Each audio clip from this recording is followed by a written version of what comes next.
A very good afternoon to all the students.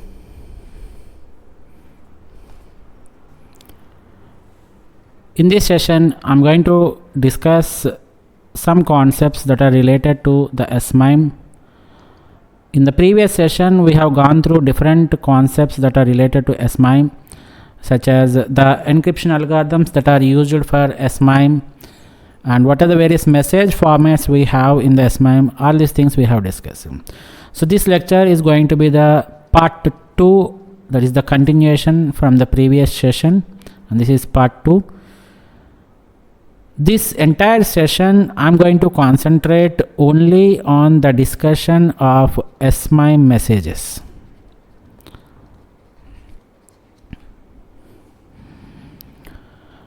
As we know that SMIME is going to provide us two services, that is the digital signature service and the encryption and decryption service.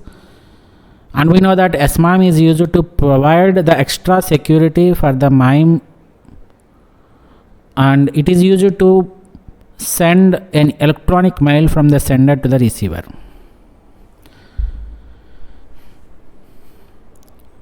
And it is the point that the SMIME is going to use the MIME content types. Whatever content types we have discussed for MIME in the previous session, everything will be used here. In addition to these MIME types, the SMIME also makes use of number of new MIME content types that we will discuss in the coming discussions. There is a slide that describes what are the additional MIME content types that are supported by the SMIME. Based upon the MIME content types, the additional MIME content types that are supported by these SMIME messages, we have different categories of messages. We have different categories of messages like the envelope data and the signed data, the degenerate data, compressed data, and like that we have different categories. So this session I'm going to discuss about all these messages. We'll have a look at how these messages will look like.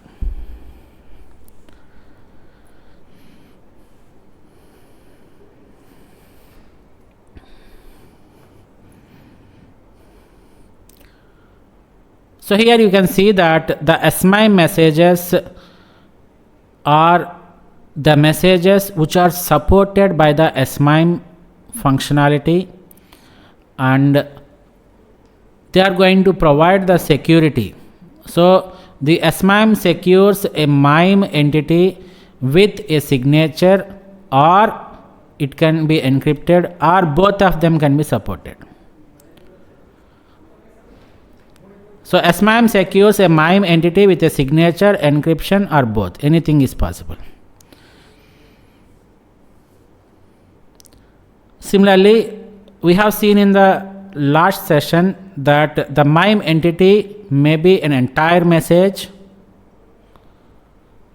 or if the MIME entity is a multi-part, that means it consists of more than one subpart, then the MIME entity is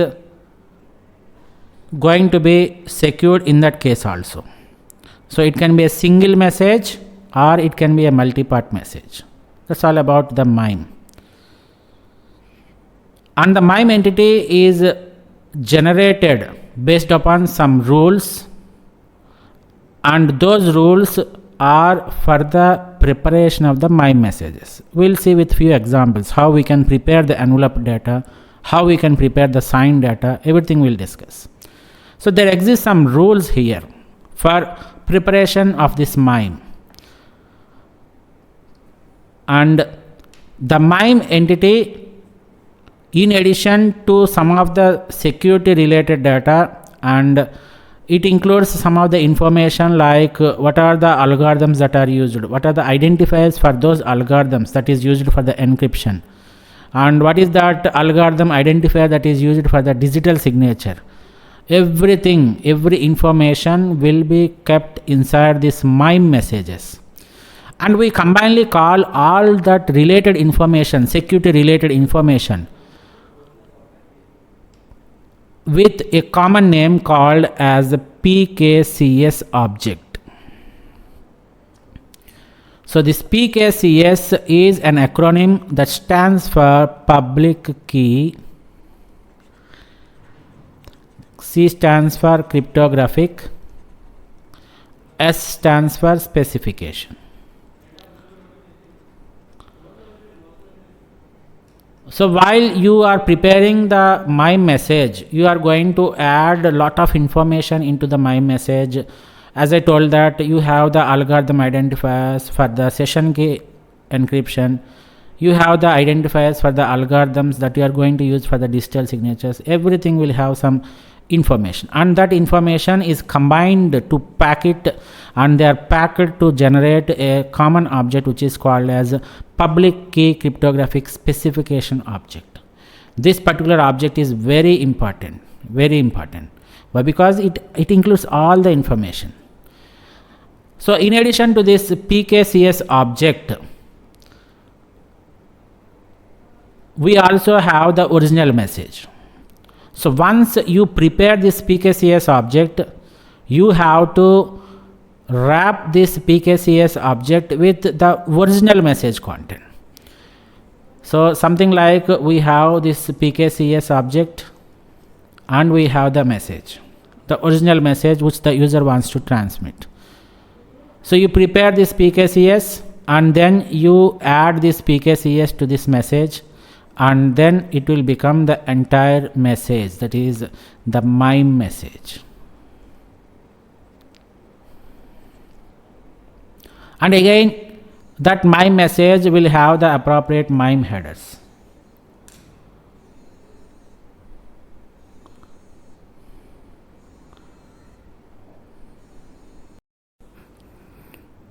This is how the PKCS object and the message is wrapped, and then the MIME headers are added to it.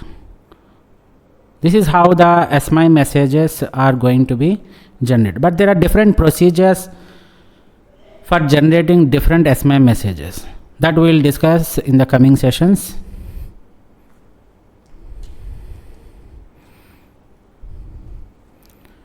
So this table gives various content types that are used by SMIME.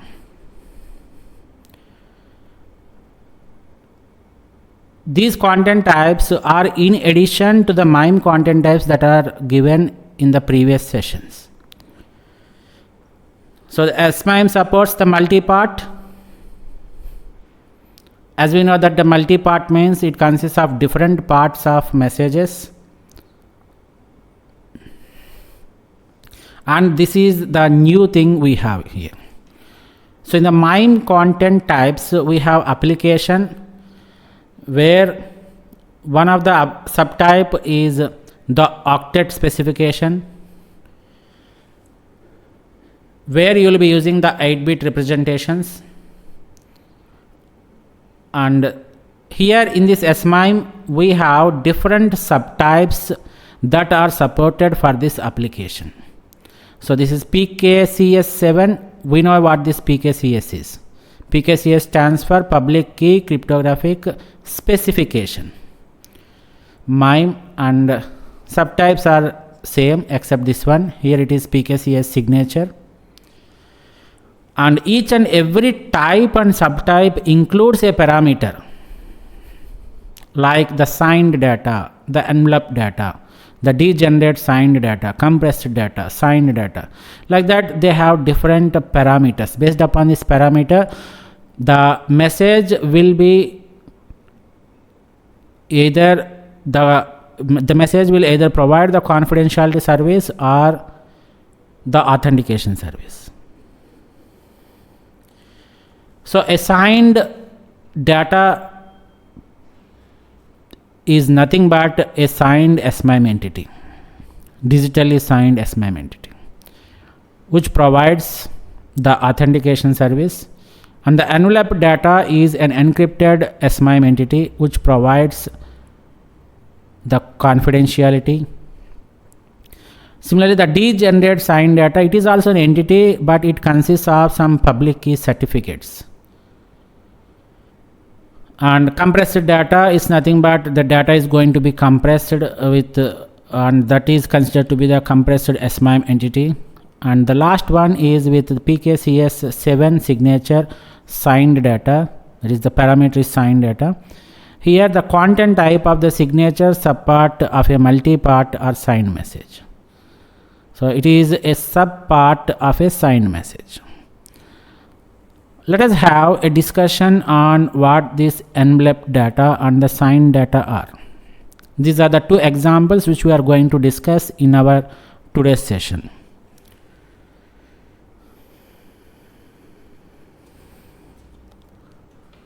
So coming to the SMIME envelope data, this is a category of type application PKCS7 MIME subtype and is used for any of the 4 categories. What are the 4 categories we have seen? This one, the signed data, envelope data, and degenerate signed data and compressed data. So the subtype remains the same, but based upon the parameter we are going to change, that means we are going to provide different SMIME messages. And the steps that are involved to generate the envelope data is, envelope data means you should always keep it in mind that they are going to provide us the confidentiality service by making use of the encryption and decryption. So for encryption and decryption you require a session key, and that session key is generated by a pseudo random number. A session key is nothing but, it's not a rocket science, it's just a simple pseudo random number which you can make use of, or which you can generate by using the pseudo random algorithms. The pseudo random session key for that particular symmetric encryption algorithm like the DDES and RC240 can be used for generating this pseudo random session key. Once you have this pseudo random session key, you have to encrypt that session key with the recipient's public key. Very important.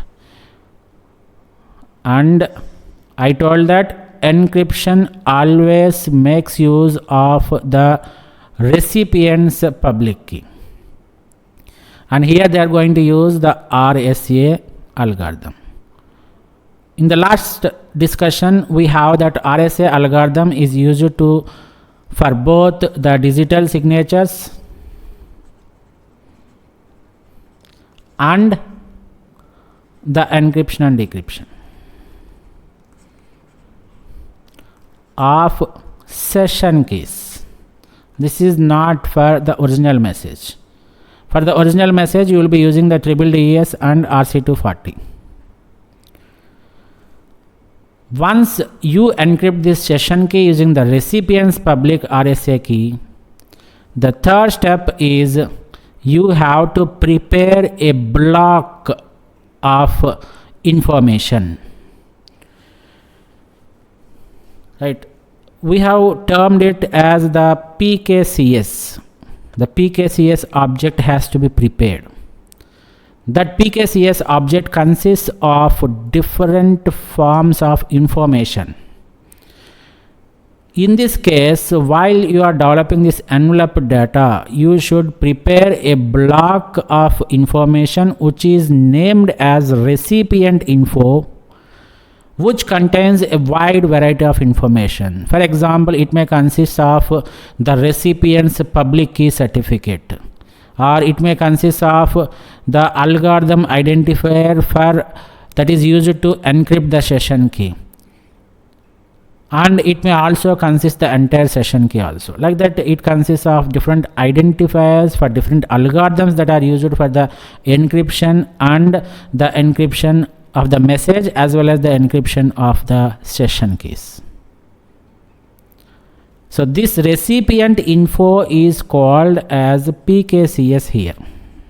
PKCS object, public key cryptographic specification.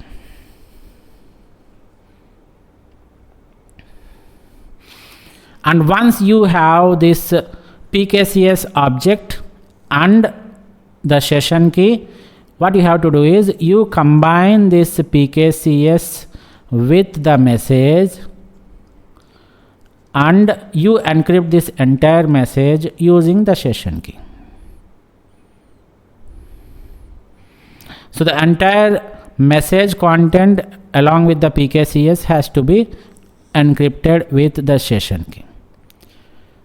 So the steps that are used for generating the SMIME envelope data is very simple. The first step is taking a session key, which is nothing but a random number. Second step is encryption of the session key, encrypt session key. And the third step is prepare the PKCS object, which is nothing but here we are calling it as recipient info, which consists of a lot of information related to the algorithms that are used for encryption of session key, that algorithms that are used for encryption of original data, and it may also consist of encrypted session keys. And finally, you encrypt the entire message content with that session key. This is very simple technique. And once you are done with the encryption part, the other thing what you have to do is you have to make use of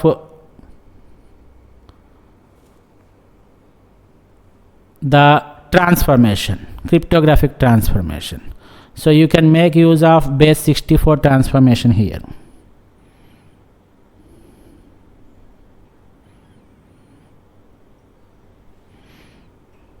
Right. So this is what happens in the preparation of the envelope data. So the recipient information blocks followed by the encrypted content constitute the envelope data. So we have PKCS object and this message is encrypted message with the session key.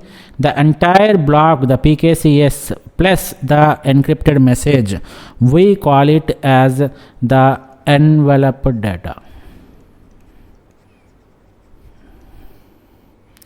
Very simple thing, right? So the entire envelope data is then transformed using the base 64.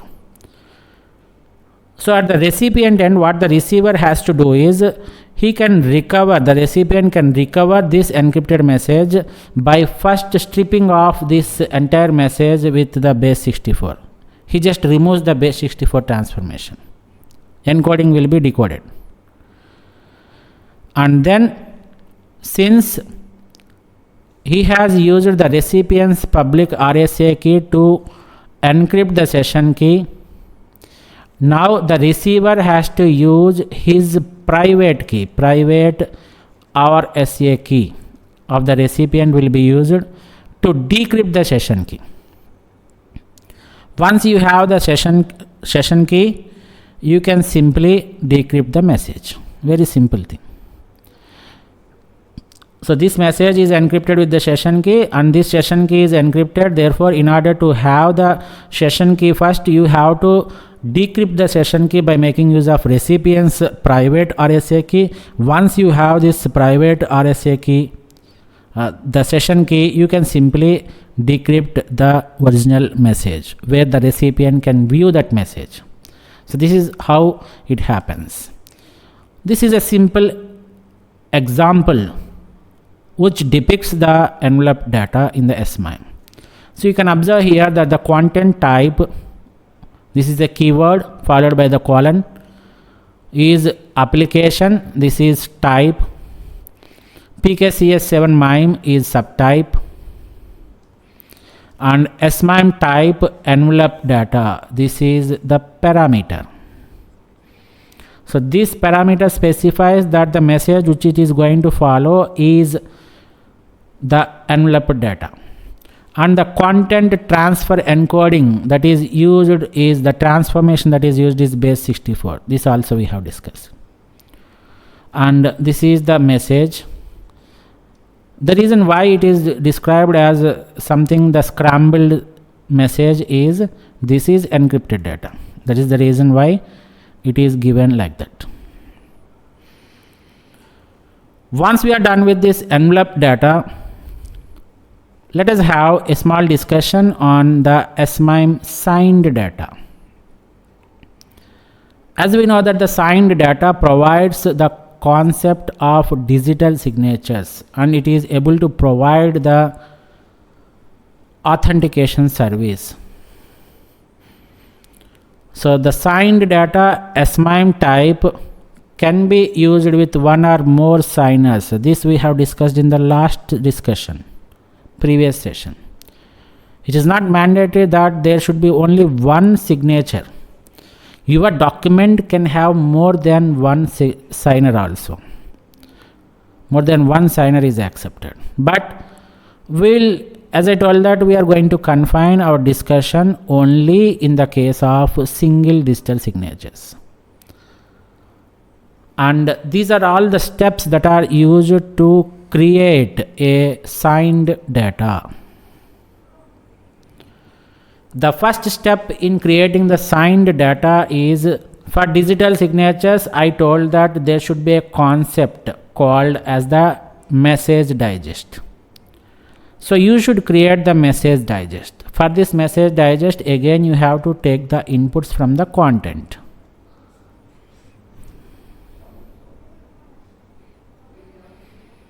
So the message digest algorithm has to be selected as the first step. We know that there are two algorithms that can be used to prepare the message digest. That is the SHA-1 algorithm or MD5. Anything can be used. It depends on the recipient capabilities, what we have discussed in last session. So you select a message digest algorithm which is in common with both the recipient as well as the sender. And the second step is, by making use of that algorithm, whether it is SHA or MD5, you just prepare the message digest.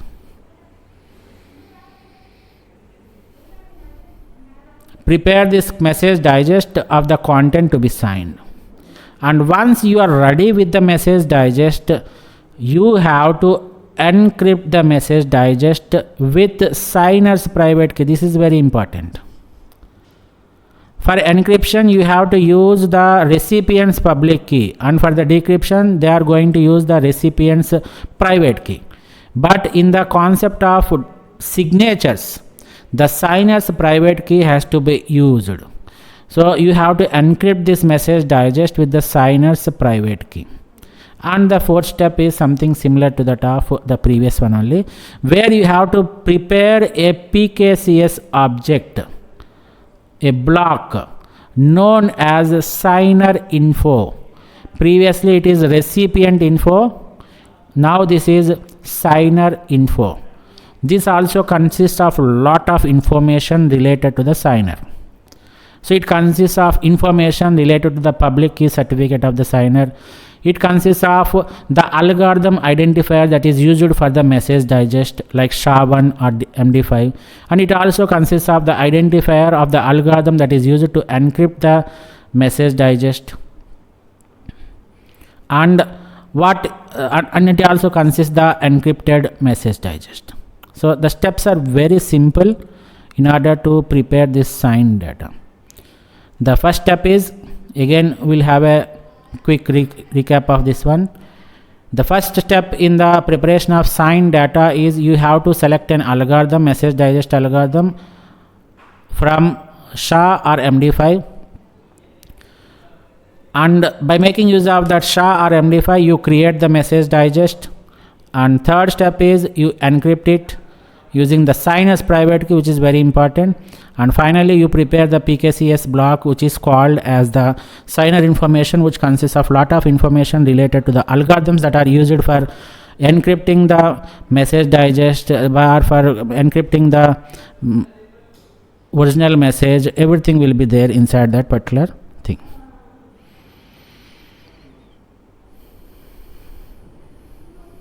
So once you have all this data, PKCS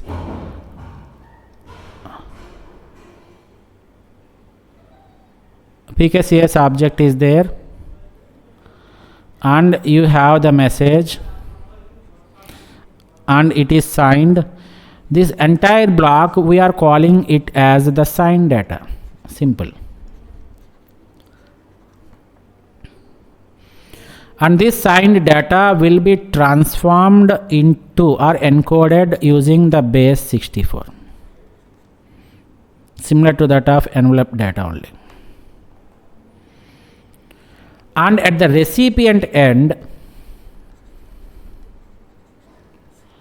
what recipient has to do is, first of all, he has to strip off the base 64 encoding. Strip off base 64 encoding.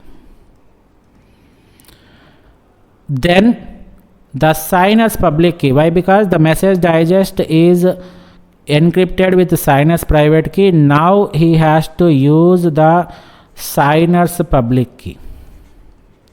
Remember that this signer is either the direct sender or he can be the third party, authorized third party, who can generate the signatures on behalf of the sender.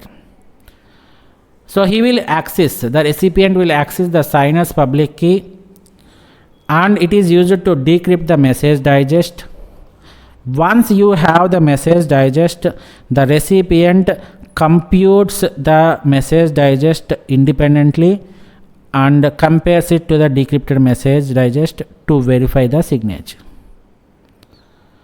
So here the recipient, again he will make use of the algorithms to create the message digest, and he compares this message digest with the message digest that is already present in this message.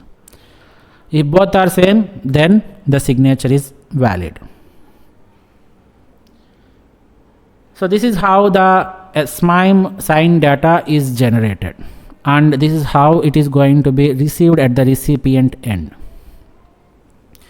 This is a simple example for the signed data where the content type is application, this is the type, and PKCS MIME is the subtype, and the SMIME type, which is nothing but the parameter, is the signed data, and the encoding that is used is base 64. So this is the signed data.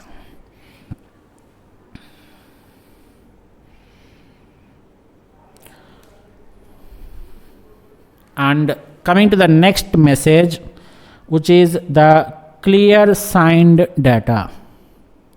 Clear signed data. What do we mean by clear signing? Means we have already discussed this concept in the previous session. Clear signing is a concept where you are going to perform this clear signing with the multi-part content type only. So the type is multi-type,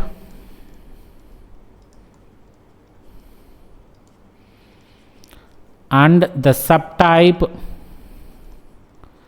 is signed. So this clear message is clear signing is related to this type and subtype. As we have discussed that this clear signed data is not going to transform the original message, that is the contents. The contents are not going to be signed. So the message is sent in the clear format. So the recipients with the MIME capability but not the SMIME capability are able to read this incoming message. Why? Because it's very simple that this message is not signed. You are able to view this content of the message with just the MIME capability. There is no requirement for the SMIME. So this is the concept of the SMIME, clear signing.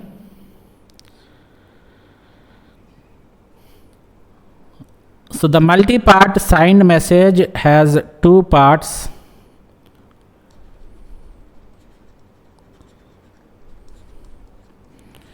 One is the MIME type,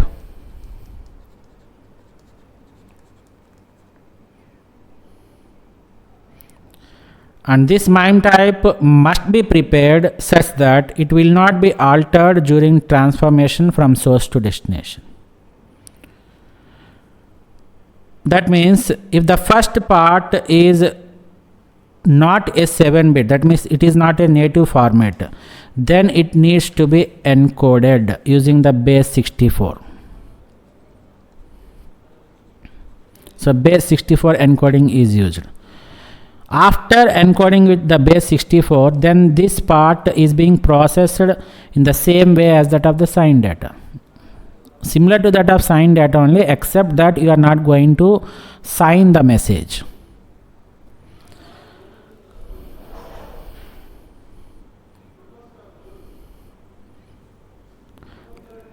And the second part is the MIME content type of application and a subtype of PKCS signature, public key cryptographic specification 7 signature. So we are discussing the last part, this one.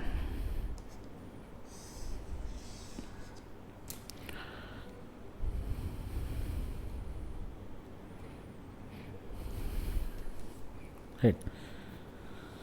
So this is a sample example of how this clear signing message will look like.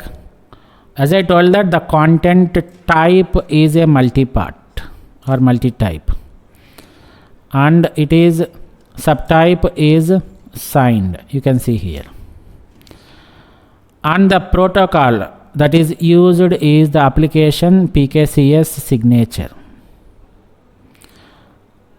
And this is, I am using the SHA-1, and we told you about this boundary. This is the boundary which gives the demarcation for each and every part. Since it is a multi-part message, it consists of different parts, and every part should be separated from the other part by making use of a boundary. Here I am using a boundary 42, followed by or preceded by 2 hyphens. So this is one, and this is one part, and this is another part, and this is the clear signing here up to here, and at the end I should end it with 2 hyphens followed by the boundary name or the keyword, followed by again 2 hyphens. So this is all about the discussion on the clear signing with an example.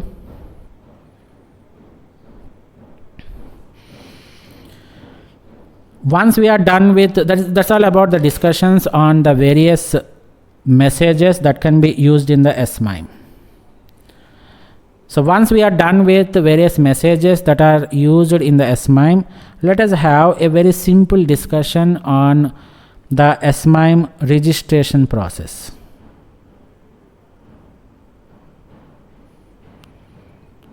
So this is the registration request. What is this registration for? So the registration is for, that means you are applying, you means as a end user, you are applying for a certification authority for a public key certificate. As I told that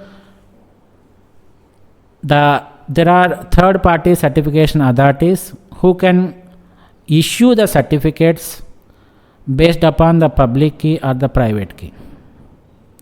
So here the user, if he wants to contact the certification authority for a public key, first of all he has to register himself for the certification authority.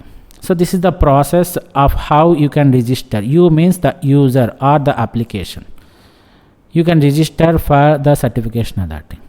First of all, you have to take an application form and you fill it with and apply to the certification authority for a public key certificate. And the application PKCS 10 SMIME entity is used to transfer a certification request. It is not the physical application you have to do. You have to apply it through the internet, where you will get the request what you have made, the registration request what you have made for the certification authority will be transferred as in the form of the certification request. So what is this certification request? When you are applying for the particular service to be provided by the certification authority, you should give your details. The user has to give his details.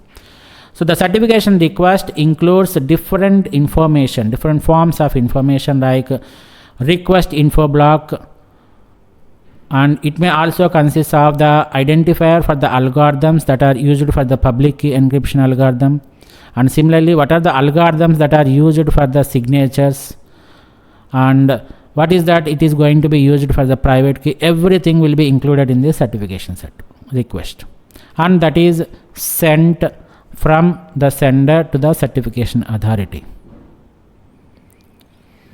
That particular entity which consists of all this information, we are calling it as the certification request info block. This is another PKCS. You can observe here that this PKCS is different from PKCS 7, what we have seen in the earlier discussions. This is PKCS 10, which is a certification request or this certification request information block, which is used to apply for the certification authority for a public key certificate.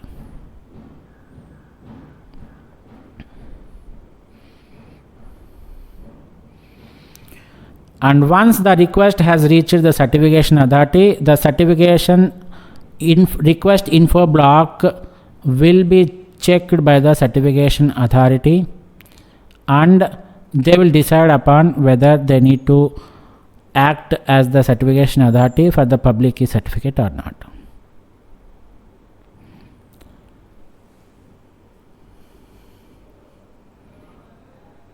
So this certification request information block may also include the name of the certificate also. It is nothing but a string representation for users public key. So once the certification request information has sent to the certification authority, they will simply accept or they reject. If they accept, they need to give a name for the certificate which they are going to generate. So this is all about the registration process of a user to the certification authority to generate a public key certificate. And the second one. So once the certificate request reaches the certification authority, the certification, let us say CA, certification authority, and he is the user. So certification request is sent to the certification authority, and the certification authority, what he will do is he will send a message to the user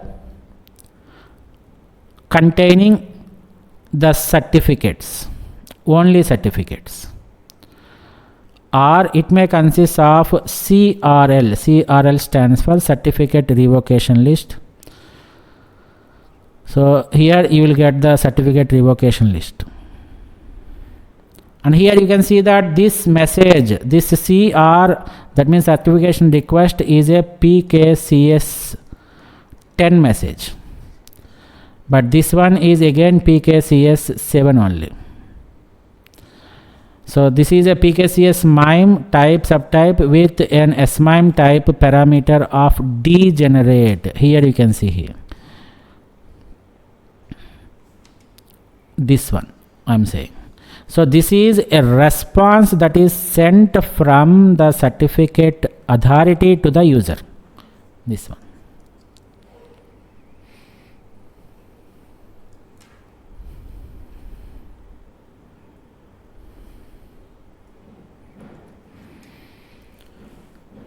So these are the steps that are involved, and they are almost similar to that of creating a signed data message, except that there is no message content and signer info field is empty.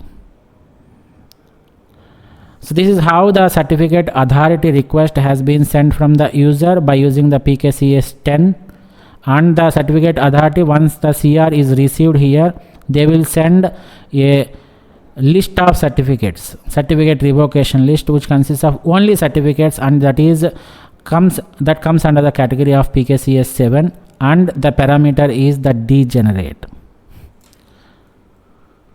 And the last one is the certificate processing. Here the SMIME uses public key certificates to conform to the version 3 of X509. This X509 is a concept which we will discuss in the next coming sessions, which is used to distribute the public key certificates. So the key management scheme used by the SMIME is in some ways a hybrid between X509 and PGB's Web of Trust. Similar to that of the PGP model, here the SMIME users must configure each client with a list of trusted keys and with certificate revocation lists. This is very important. So you have one sender and we have n number of receivers. This sender has to configure all the receivers. Each client, each receiver has to be configured with the list of trusted keys and CRLs. And the last, this is all about the certificate processing, how the user, the SMIME manager or the user is going to give the certifications to its recipients. So that's all for today's session. This is the end of the discussion on the SMIME message types.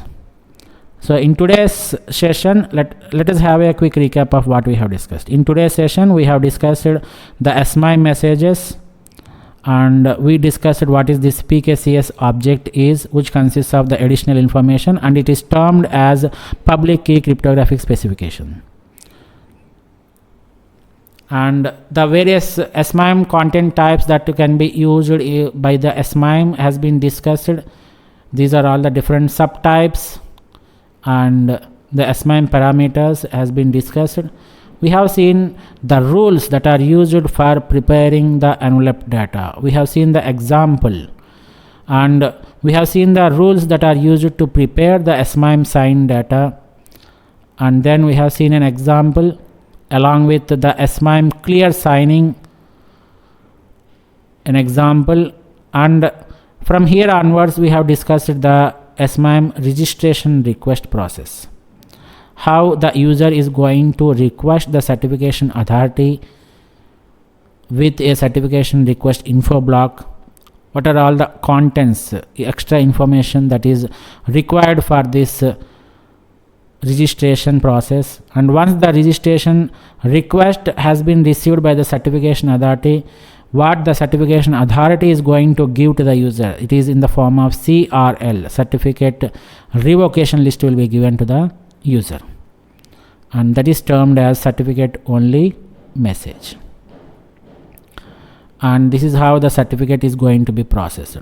Once the sender is having the certificate agreement with the certificate authority, he can simply issue some of the certificates to its intended recipients. This is what the certificate processing is.